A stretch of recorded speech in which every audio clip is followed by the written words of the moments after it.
Magistrados en la mira, decía el título de esa postproducción, con un resumen de las repercusiones, porque los pedidos de renuncia, de alejamiento, de licencia mínimamente de algunos magistrados cada vez son más. Permítame saludar a la diputada de Unidad Demócrata, Lourdes Millares. Un placer tenerla acá, diputada. Buenas noches. Buenas noches, Priscila. Es un gusto estar acá.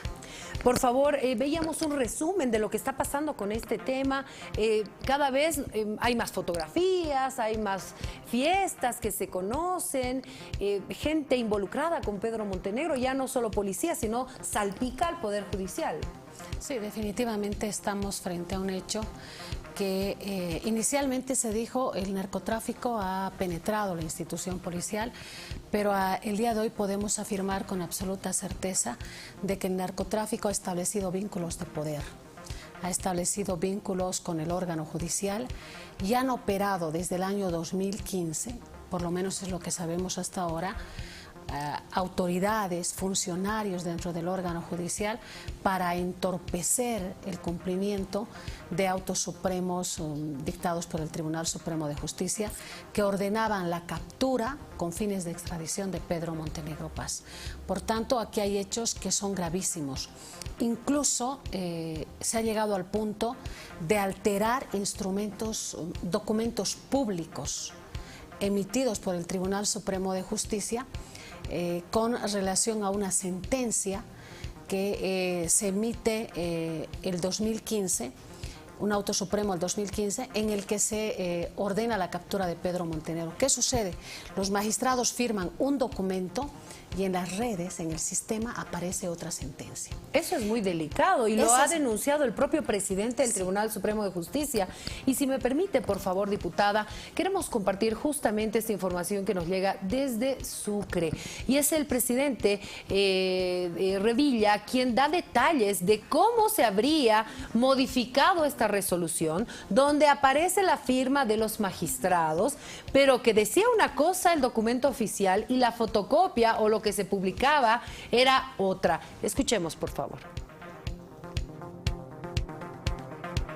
Ante las informaciones generadas en torno a la posible existencia de dos autos supremos con relación a la orden de detención de Pedro Montenegro, el presidente del Tribunal Supremo de Justicia, José Antonio Revilla, dijo que al parecer existirían dos redacciones de autos supremos, uno que haría referencia a la detención preventiva, en el cual además se añade que se emite el mandamiento correspondiente, y en el segundo, que no hace referencia a este mandamiento. Dos redacciones de autos supremos. Uno que haría referencia a la detención preventiva con fines de extradición, en la cual tendría la frase correspondiente de que se emita el mandamiento correspondiente, y otro donde simplemente hace referencia a la detención preventiva con fines de extradición sin hacer referencia al mandamiento. La autoridad señaló además que la investigación ya estaría en curso. De ser evidente esta suposición, pasaría ya a manos del Ministerio Público para que los responsables de estas adiciones o supresiones en las redacciones sean investigadas. Este hecho habría sido advertido por el Tribunal Constitucional y el Tribunal Constitucional ha hecho referencia a que se hagan las investigaciones correspondientes a instancias, obviamente, del Tribunal, a instancias activándose, a través del TCP. Esto corresponde. De ser evidente, les reitero, porque no tengo constancia física de la existencia de los autos supremos, obviamente corresponde a la actuación del Ministerio Público para ver quiénes son responsables de la emisión de una adición y de una supresión, tal es el caso que parece que se ha dado. Delicado lo que acaba de decir el presidente del Tribunal Supremo de Justicia. ¿Y a eso hacía referencia usted, diputada? Sí. Y es más delicado que el presidente José Antonio Revilla diga que la investigación está en curso. Esta es la sentencia constitucional del 6 de julio del 2016.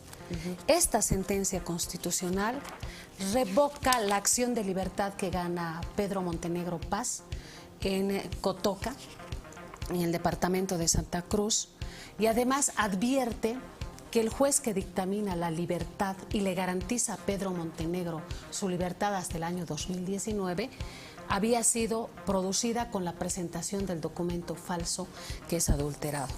Es este documento el que es falsificado o es puesto de manera adulterada en la página del Tribunal Supremo de Justicia.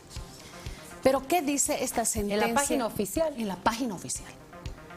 Porque el abogado que ha defendido a Pedro Montenegro ha presentado este auto supremo del 2015 para sacar una sentencia favorable a Pedro Montenegro. Advertido de ese hecho, el fallo del Tribunal Constitucional del 6 de julio del 2016 dictamina esto. Deniega la tutela solicitada y mantiene el fallo del Tribunal Departamental de Chuquisaca. Por tanto, este fallo de Chuquisaca ordenaba la captura de Pedro Montenegro con fines de extradición. Pero ¿qué dice la parte segunda? Dice disponer que el propio Tribunal Supremo de Justicia y el Ministerio Público inicien las acciones destinadas al esclarecimiento de los hechos que determinan la falta de correspondencia de la versión digital con el documento en físico del Auto Supremo 75/2015. Eso quiere decir que ya sabían que había un documento falso. El 2016 sabía que había un documento falso. Por tanto, el fiscal general Ramiro Guerrero, que estaba en el ejercicio de sus funciones como fiscal general, tenía que activar la investigación en el Ministerio Público.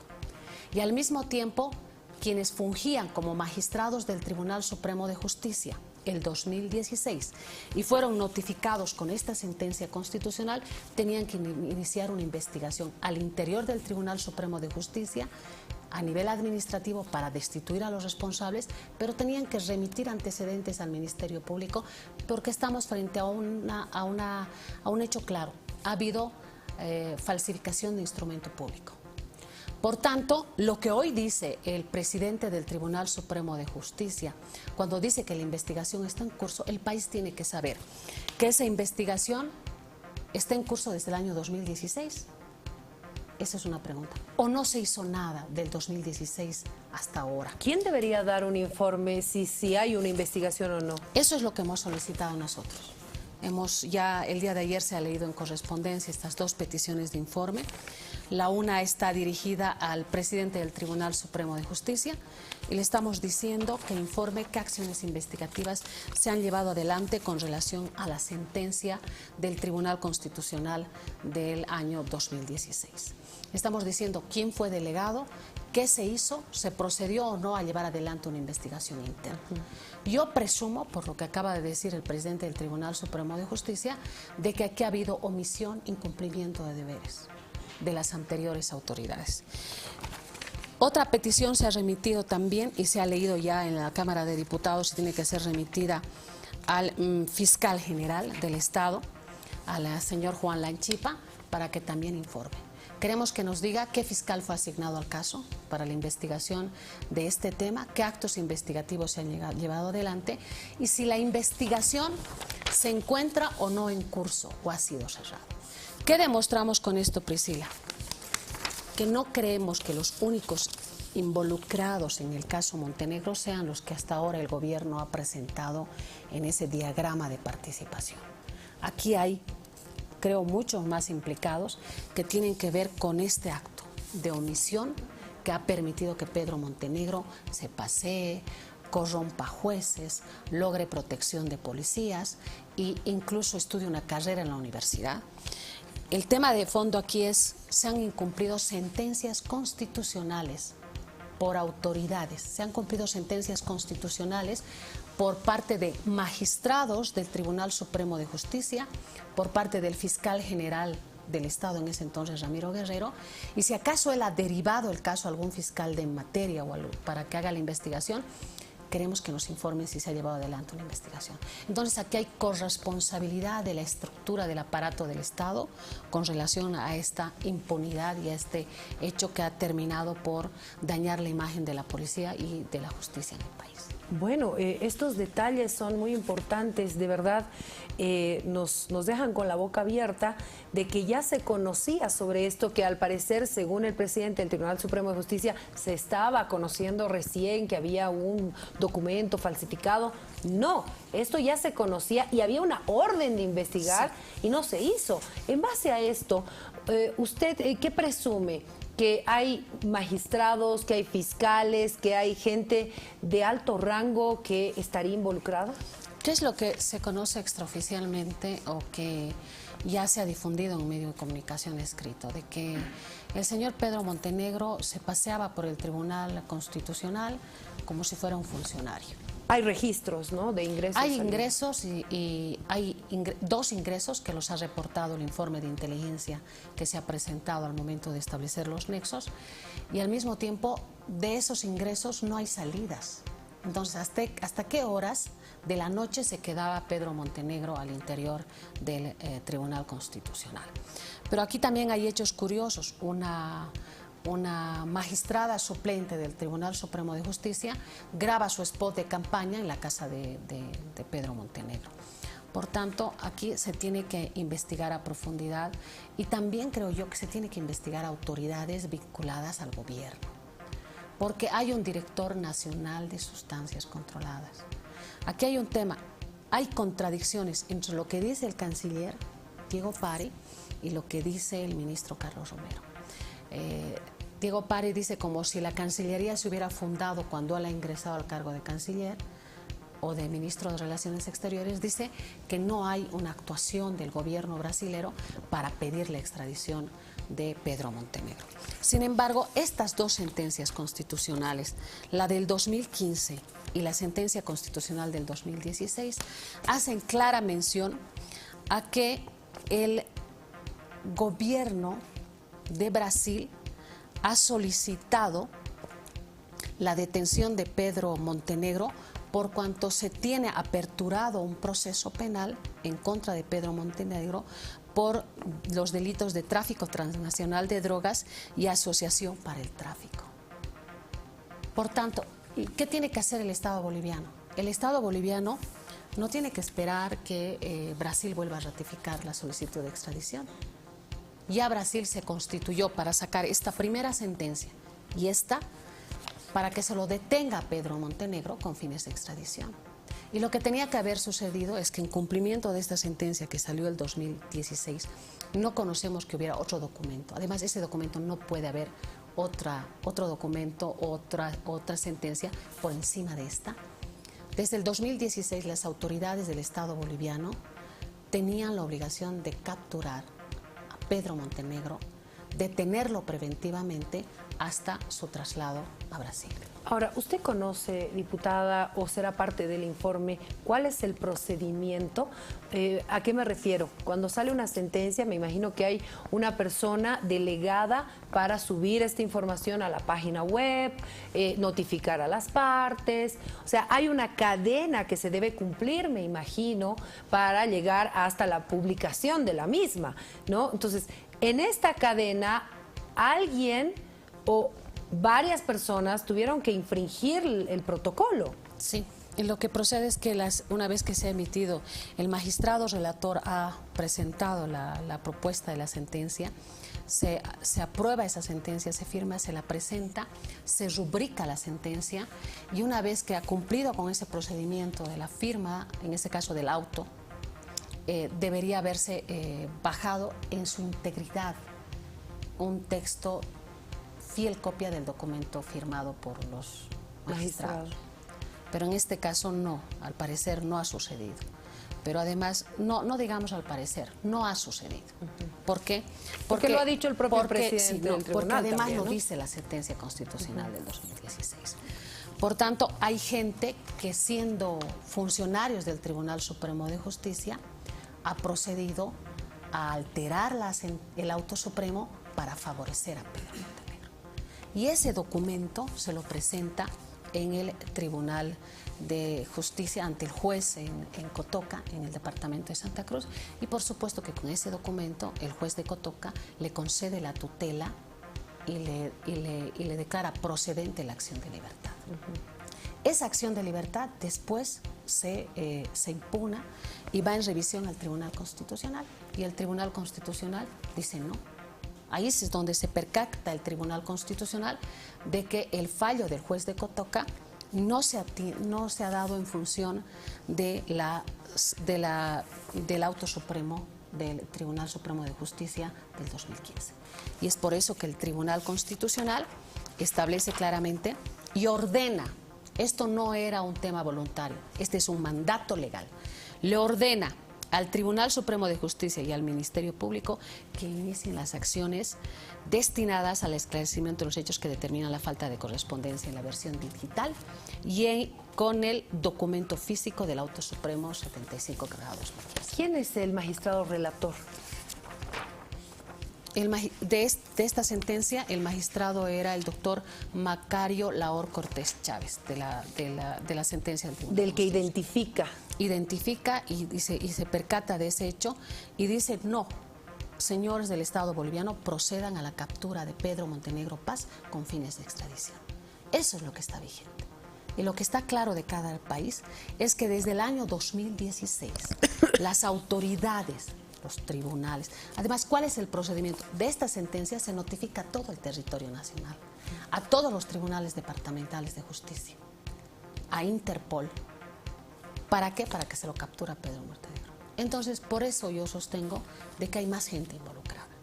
Hay más gente involucrada en este tema y la investigación con seguridad, en la medida que vaya avanzando, tiene que dar a conocer qué es lo que ha pasado. ¿Y qué tiene que suceder a nivel del Tribunal Supremo de Justicia? ¿Qué tiene que hacer el presidente del Tribunal Supremo de Justicia, el doctor José Antonio Revilla? Lo que tiene que hacer es decirnos en qué fecha se ha iniciado la investigación mandada por esta sentencia constitucional. Si esta sentencia constitucional no se ha dado cumplimiento el año 2006, el año 2007, el año 2016, el 2016, el 2017 y el 2018, hay como 2 años y más de que no se ha cumplido esta sentencia. Por tanto, el presidente del Tribunal Supremo de Justicia tiene que iniciar acciones penales en contra de sus antecesores, de los miembros del Tribunal Supremo de Justicia que tenían que cumplir esta sentencia. ¿Y qué tiene que hacer el señor Lanchipa? El señor Lanchipa tiene que decir cuándo se remitió de la Fiscalía General a la Fiscalía de Distrito de Chuquisaca para que se inicie la investigación. ¿Qué fiscales estaban asignados al caso y qué actos investigativos han llevado adelante? Si esta sentencia no instruyó la iniciación de la investigación a nivel del Ministerio Público, lo que tiene que hacer el señor Lanchipa es notificar al señor Ramiro Guerrero por incumplimiento de deberes, que entiendo que está de cuerpo diplomático, para que responda por no dar cumplimiento a un fallo del Tribunal Constitucional.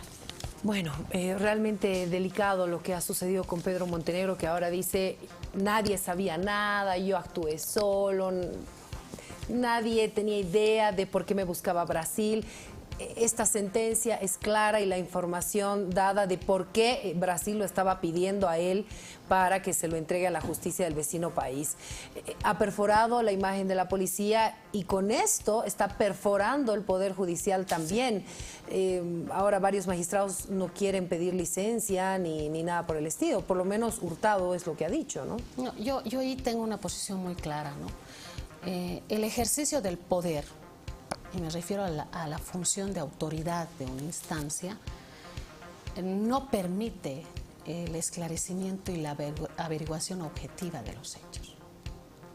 ¿Qué juez, qué funcionario público va a emitir un fallo que afecte a un magistrado del Tribunal Constitucional? No lo van a hacer.